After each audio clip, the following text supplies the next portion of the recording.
If you got your text open, you could keep it in Numbers chapter 20, and we will be working primarily from there and drawing a lot of our inferences for the lesson from there. Numbers chapter 20 is a wonderful text, and the reason I chose it because they've got a very strong water theme in it. So my wife is a water-saving ninja, and so we will be looking at some water-saving, no, looking at water-saving techniques. I get so many of those SMSs, and every one of them are valuable. But I think I've lived through that, and I've kind of try my best to do what we need to be doing. Can I ask you a question this morning? Maybe this morning you've got on your list of the kind of things that you need to accomplish this year for yourself. Maybe there's some things on your list that you thought, I need to do well this year, and maybe for a young scholar or a learner, you said, I need to get my mathematics mark up if I want to get into medical school.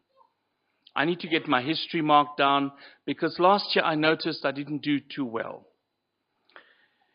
And maybe you have put on some of the lists to be a better husband or a better wife or a better child to your parents. Let me ask you a question. Have you got on your list to be spiritually successful for this year? Have you got on your list this year to be able to discern between that which is spiritual and that which is physical? Have you got on your list today to be able to differentiate the two realities in which we live? We live in the spiritual presence of God, yet God had called us to reign on the physical world. Every single one of us desires to be successful. I think it's not wrong, or rather I don't believe God believes it is wrong.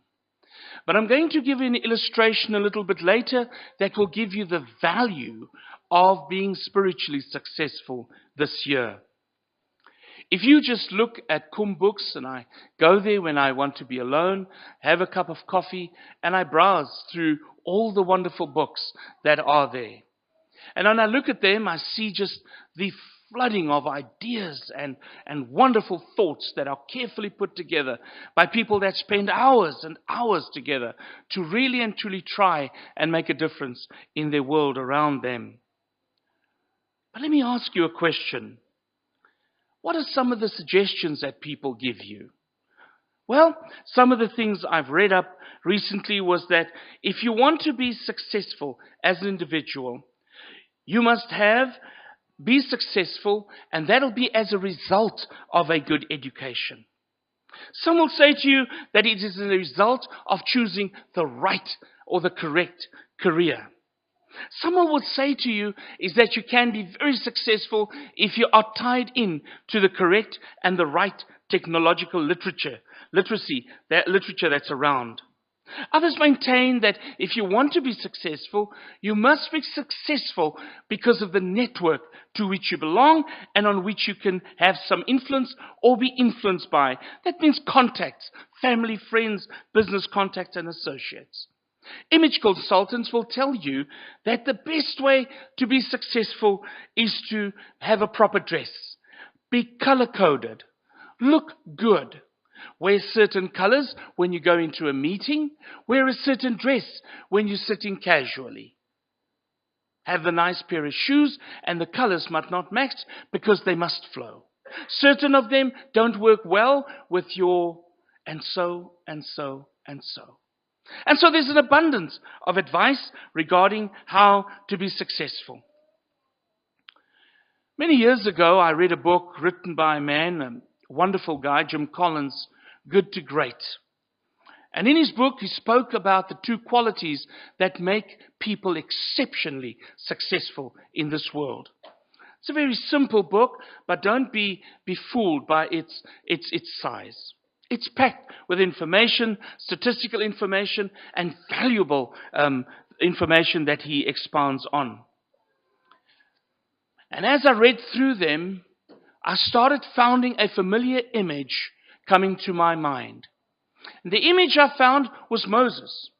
And the reason I specifically found this very intriguing was because two of the qualities of the top CEOs in the world were men that had only two qualities. The one, they were exceptionally humble people, and the second one is that they had very strong wills. It reminded me of Moses, a man of the Bible that walked very closely to God and intervened numerous times when God wanted to destroy his nation and start over a nation using just the family of Moses. Let me talk to you just about the success he had. He wrote 5 books of the Old Testament. He led the exodus of 2.5 million people for 40 years. He forged a new nation in the Sinai wilderness. He received the 10 commandments. He lived to 120 years old, and Scripture tells us that when he died, his eyes were not dim, nor his strength had weakened. And so, in our new perspective on Moses and the narrative of a godly man living closely to God, not only as a man, but also within God's purposes, we can safely conclude that I reckon Moses would have something to say to you and I about being successful. And so what I want to do is to draw out of the life of Moses just 6 points. 6 points that could help you tremendously this year. They are simple, but they are valuable. Now, what I'm saying to you here is something that you could possibly look deeper into the text for your own learning into the specific area that you are battling with. And you will find tremendous answers how Moses would have dealt with his life. The first one is to be spiritually successful this year. The first thing you need to overcome is an adverse environment. The second one is to overcome your failures. The third one is to overcome criticism. The fourth one is to overcome pride. And that is your own pride. In ander woorde, jy met jou eie trots kan oorkom en kan oorbrug. The fifth one is perseverance. The sixth one is striving to do all that God had commanded you. In the first place, I want you to see that in the first place in the life of Moses was this tremendous man that was successful in an adverse environment. I'm not quite sure how close you've come to a desert in your life. Whether you've lived in a desert where there is no water. You've lived in a desert where the only thing you can do is to know where the water sources are and use them very, very sparingly. Just an example. Moses did not live there for 1 year. He lived there for 80 years. 40 tending his father-in-law's sheep, and 40 years leading the Israelite nation. We must also remember that in that time, the Sinai Peninsula was hostile. There were many Bedouin shepherds there, and they were adversarial toward the Israelites. There was no food, no protection, no security. There was no shelter. I think the closest I could come to it is to understand and think back in my childhood when we were moving farms during one of the droughts we had in Namibia as a child. I remember getting a phone call from our family in Namibia and saying to my mom, whenever the drought hits, or rather when I finish school, immediately I must get on a train and I need to come to Namibia. I got on a train and I was very glad because I work either there or I work at home, but either way, no such thing as a holiday. Got on the train and went through and enjoyed the time with my uncle. And the specific drought, what needed to happen was we needed to move all the cattle, which is about 300 to 400 head of cattle. These are breeding stock cattle, from one farm to another farm that was led totally and utterly without any animals on them. Specifically reserved just for droughts. And that particular year, we had to move that head of cattle. It wasn't just a once-off thing that you get in the train and you say, right, load them on the truck and drop them off there. You were on a horse and you were chasing cattle all day. And there'd be that one clown that literally would jump out at you. He would jump out and then you've got to run and fetch this thing. The one day I said to my uncle, we were sitting down and having some coffee. We stopped and we stood under a tree and I said to him, I was young at that time, I said, isn't it possible that seeing this calf is so difficult that you don't give me that gun that you've got in the bakkie. Let me take it out. We can slaughter it. And as we travel, because it was going to be a 3-day travel, we could just eat it. You know what I mean? Simple. Yeah, nyama. My uncle looked at me and he said to me, he always called me when he was cross, he called me Beukes. Beukes, jy soek moeilikheid. Los my diere. And the picture is that what I want you to understand, that it's not an easy life. It's not romantic as on the movies. It's tough because there's no water. Whatever you have, you need to carry with you, and you need to make provision wherever those animals are going to be sleeping. And so it's not a once-off thing, but I want you to know that the little complexity we dealt with was compounded by Moses, who was leading 1 million people through the desert. It was hostile. There was no farmers that said, come, bring your cattle, I'll put them in my camp, and they can rest overnight, and you can have as much water as you need. In the same way, I want you to understand that Satan is in this world, and Scripture tells us that he reigns in this world. The world is not your friend. It's hostile to you. It's hostile to anything that's moral and ethical. It's hostile to anything that is upright and righteous. It will erode your children's values. They will erode your and your wife's moral standing toward one another. It'll try to come between you to try and break your family up and say that it's the way the world is going. You see, this is one of the illusions of this world. We live in a democracy, but sometimes we think sin is a democracy as well. And so if the majority goes that way, then I should go that way too. God calls us to be an exclusive people, exclusively dedicated to Him. And that's why 1 John chapter 5, verse 3 to 5 is so poignant, where he says, this is the love for God. I want you to notice the preposition. It's for God, to obey His commands. And His commands are not burdensome, for everyone born of God overcomes the world. This is the victory that has overcome the world, even our faith. Who is that overcomes the world? Only he who believes that Jesus Christ is the Son of God. There's another environment we must learn to overcome. Not only the one outside in the world that continually calls and beckons you to live a different life, when internally Christ is calling you to be different. The second environment you must be able to conquer is the one, and that is called you. You are the one, and I am the one that live in the skin that God has given us. Romans chapter 6 says to us, although you live in a sinful environment, he says, do not voluntarily give up yourself to be an instrument of unrighteousness. Romans 6 says, for we know that our old self was crucified with him, so that the body of sin might be done away with, that we should no longer be slaves to sin. Because anyone who has died has been freed from sin. Therefore do not let sin reign in your mortal body, so that you obey its evil desires. Do not offer the parts of your body to sin as instruments of wickedness, but rather offer yourselves to God as those who have been brought from death to life. Offer the parts of your body to Him as instruments of righteousness. Paul is no fool as a rabbi. And God is no fool, and hence God treats a wonderful treatment regarding that battle that goes on internally in your and my heart. And he says, I want you to know that there is scripture that can help you understand and endorse that it is a battle, but it stays a battle, and you must overcome that.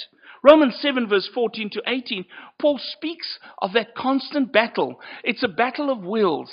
It's a battle of wanting to do God's will on the other side and knowing to do God's will on the other side. Paul Faulkner wrote a wonderful comment many years ago, and I won't forget it. He says, we must grab our want to buy our will and become the person we know that we ought to be. We must subjugate our bodies so that it will be able to prosper in the presence of God. 1 Corinthians 9 says, I must buffet my body, bring it into subjection daily, lest after I preach to others, that I myself may be disqualified for the prize.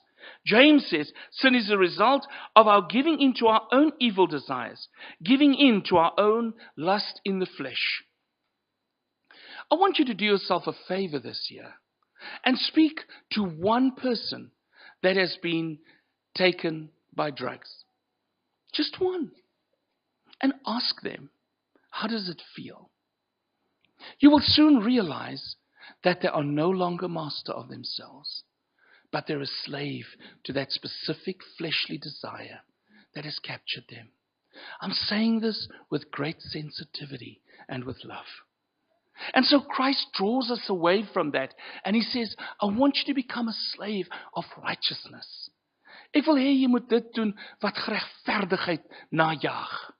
Ek wil hê in jou lewe moet jy regverdig lewe. The idea of living righteously is to say no to sin, no to the things of this world, no to our own fleshly desires. And those moments when it's threatening you to curtail you and to lob you off and to push you on your back into submission, you get on your knees, flip on your knees and say, Lord, I need to overcome this thing. Secondly, spiritual success is overcoming the adversity of failure. If you want to be very, very sensitive to chapter 20 of Numbers, I want you to read just verse 1. The first month, the whole Israelite community arrived at Desert of Zin, and they stayed at Kadesh. There Miriam died and was buried. And then the text further says, now there was no water for the community, and the people gathered in opposition to Moses and Aaron. They quarreled with Moses. Now, I want you to see that Miriam was Moses' sister. The role she played in his life is crucial. The very lady that went and pushed him toward Pharaoh's daughter and watched over him all that time to make sure that her brother is safe. She was the one that went through the Red Sea with them. And you will see in Exodus chapter 15, the last 4 verses, she sings a beautiful verse in that text of a song that they sang on that sea. She was an amazing woman in the life of Moses. I want you to see that also there was no water. Yesterday afternoon, I went to the shop and I came to Checkers and I arrived there. There was one guy I knew, greeted him and went on my business, bought what I needed to, and I stood in the queue. And as I stood in the queue, I was intrigued because it was unusually full, and normally it's quite quiet in the afternoons. No. There were people with trolleys with water in it. Trolleys of 5-liter water.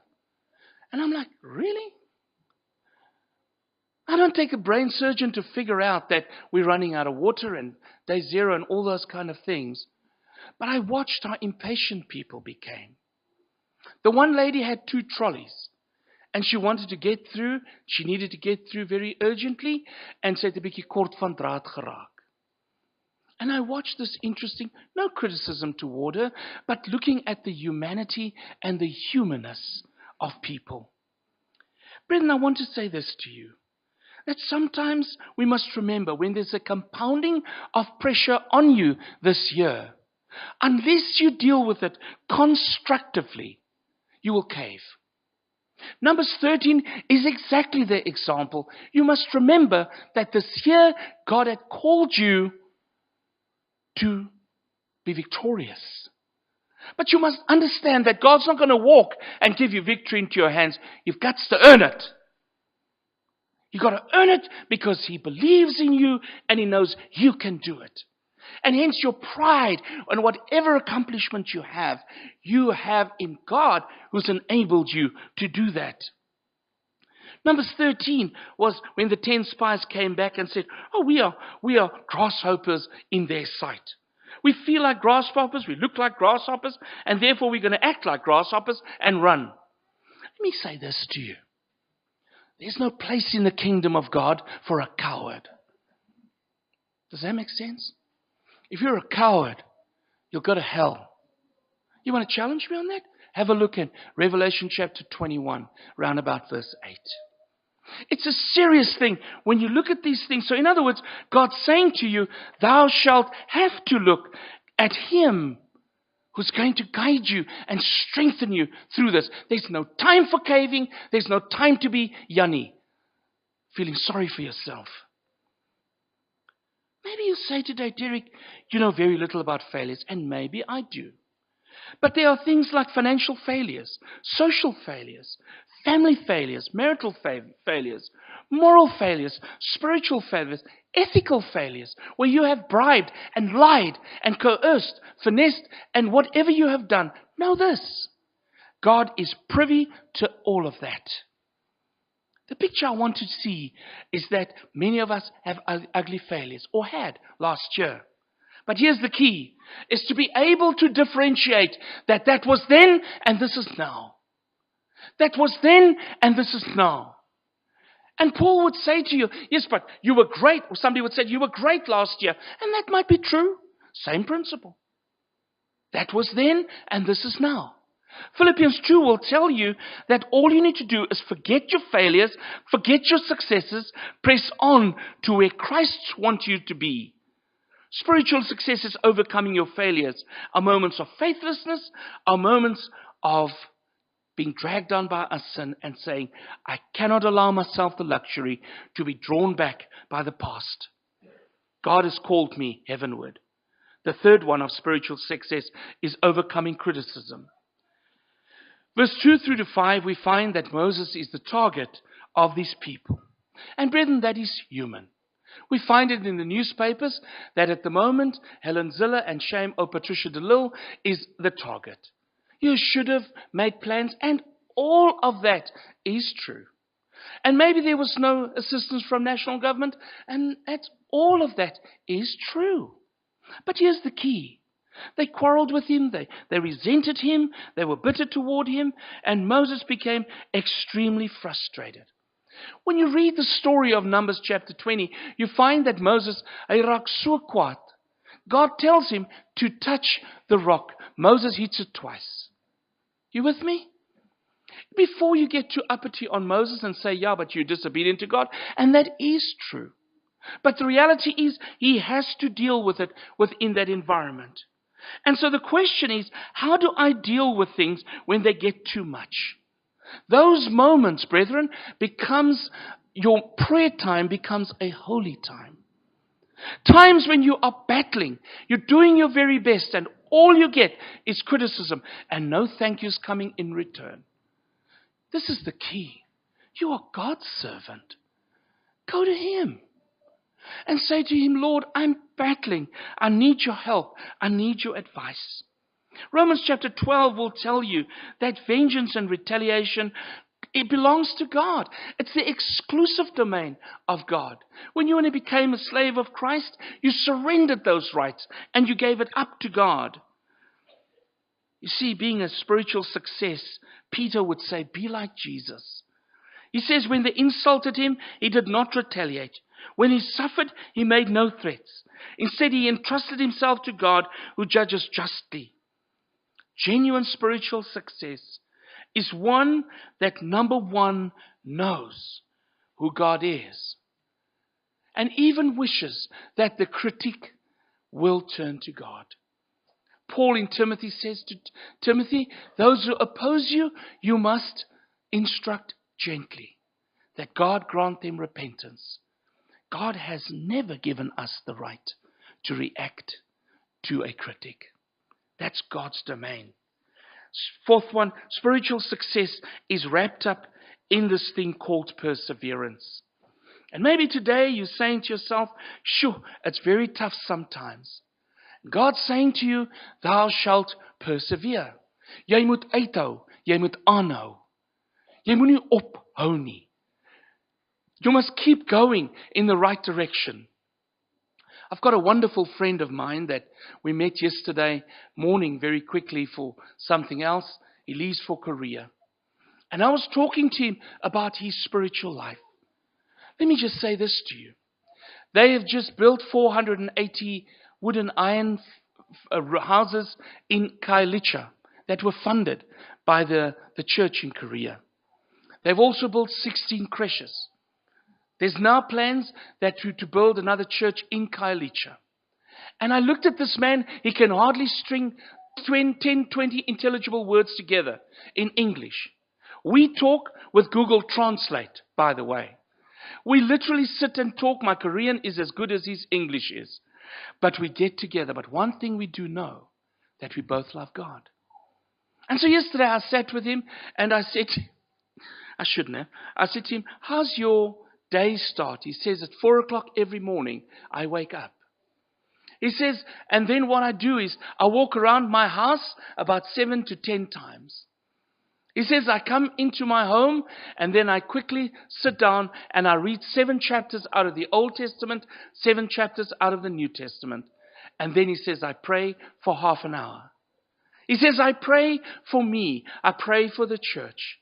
I pray for you, for Sue, and for every of your children, and also his daughter that's getting married on the 3rd of February. He says, and then I pray for the church, the people I work with that have got AIDS by name. He says, and when I'm done, then my day starts. And I looked at this man and I thought, wow, got some work to do there. But what I think is that sometimes when we feel we're not succeeding, we choose to run. Rather engage God, that is the one that fights for us. A few years ago, Peter Hahn was shot in his shoulder and in his arm. He was rushed to hospital, flew to Korea for surgery, and he went back last year for 2 weeks just to have the pins taken out. And I asked him. He says, Peter, why didn't you stay in Korea? I'm sure it's easier there. He turned around and he said to me, this is where Jesus called me.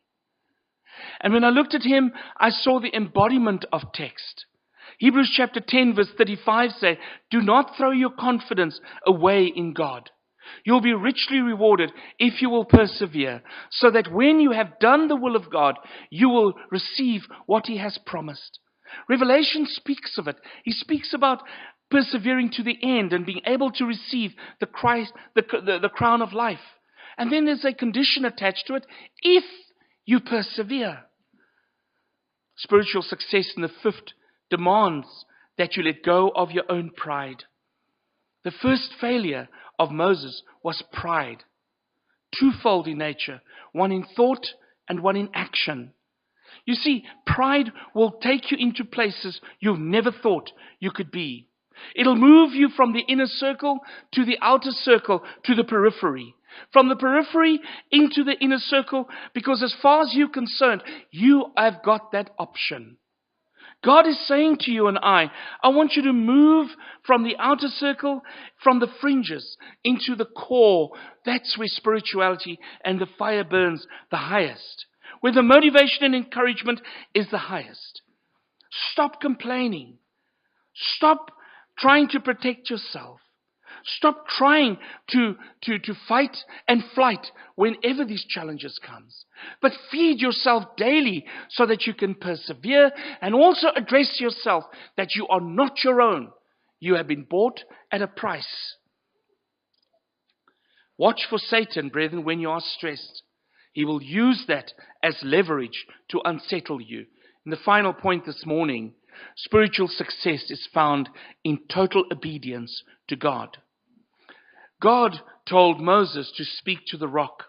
Instead, he struck it. Out of the rock gushed abundant water for Israel. Outwardly, this incident looked like a blazing success from other people.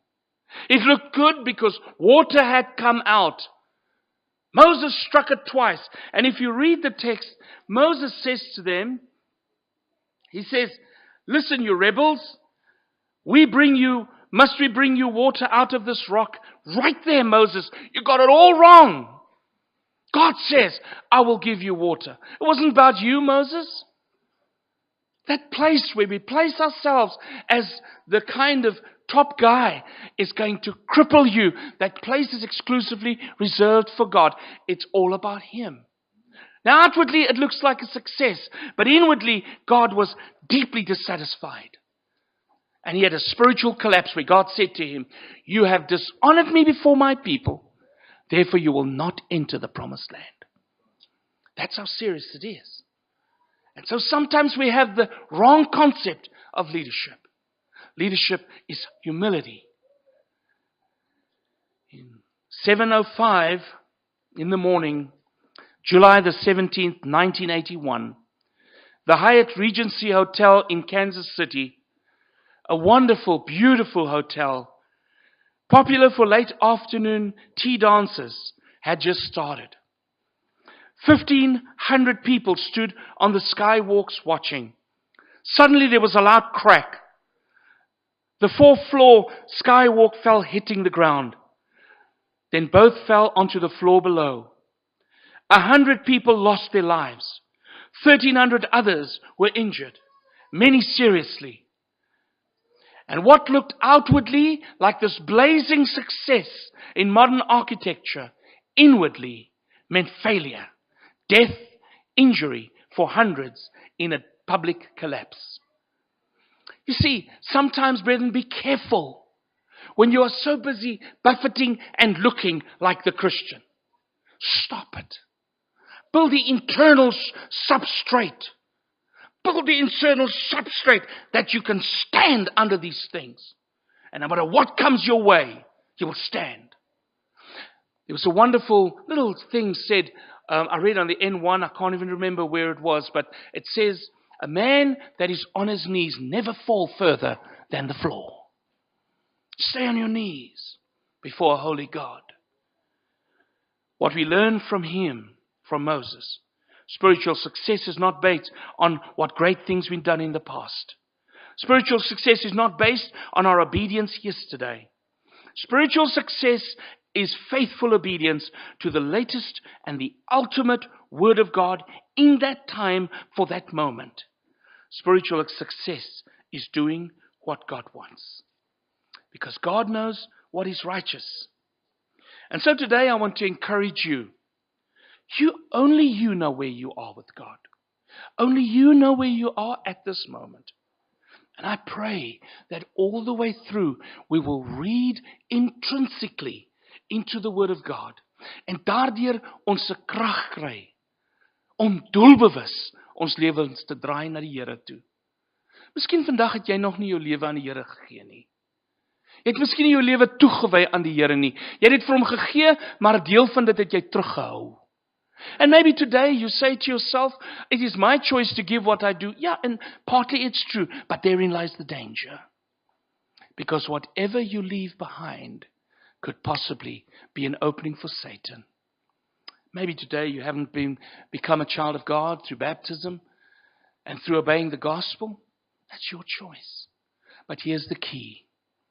Why don't you think about going into this year with God, you not being a fan of God, but God intrinsically and immanently dwelling in your heart and in your life daily.